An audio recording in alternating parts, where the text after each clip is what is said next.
So as an EMS provider, one of the first things that we need to make sure we know how to do is check circulation and perfusion. Remember, if someone's not perfusing adequately, their vital organs are not getting blood. And remember, blood carries oxygen. For me to do this, I need to know how to check a blood pressure.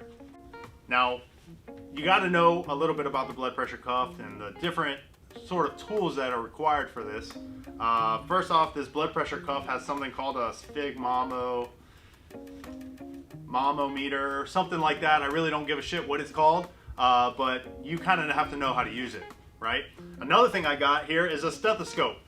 The stethoscope has one way that I can wear this. Understand, I have to push the ears away from me before I place it in my ears. I don't want it backwards because then I won't hear anything.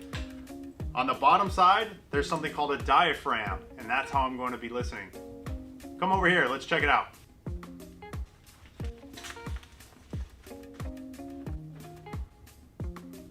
So the next thing I got to do is place this on my patient. Come take a look at this. If you look at the blood pressure cuff itself, it's going to tell you where I'm placing this artery. Now this artery is going on, I'm placing the blood pressure cuff on the right arm. It's telling me to place on the patient's artery, which is a brachial artery that runs alongside his bicep. Once I apply that blood pressure cuff, now I'm going to go ahead and prepare to assess my blood pressure.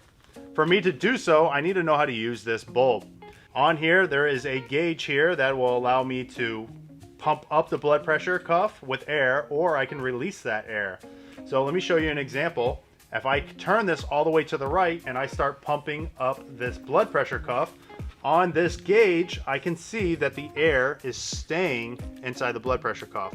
For me to release it, all I have to do is loosen it up. Let's do an example.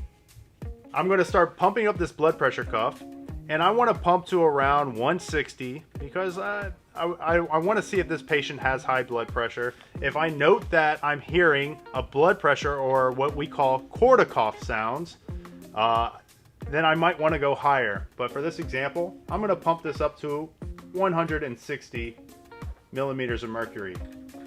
Next, I'm going to place my diaphragm over the patient's arm. Okay, I try to do it medially, and I want to apply pressure. As I apply pressure, it makes it easier for me to hear the corticough sounds. Now pay attention to this gauge as I go down slowly.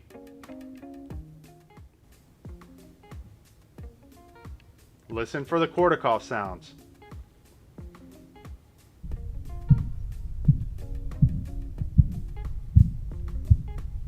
All right, so from what we heard, this patient's blood pressure is 120/80. So we talked a little bit about blood pressures. I have a quick question for you though. What's the minimum systolic blood pressure to ensure that all vital organs are getting perfused adequately? Is it A, 80 millimeters of mercury, B, 70, C, 50, or is it D, 90? The answer is 90.